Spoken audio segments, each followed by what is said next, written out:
Hello guys, ito yung sinabi ng kapatid ko na kumakain ng itlog.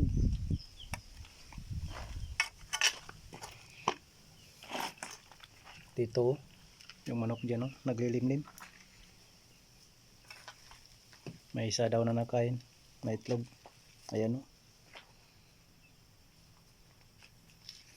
Ganito talaga dito sa farm.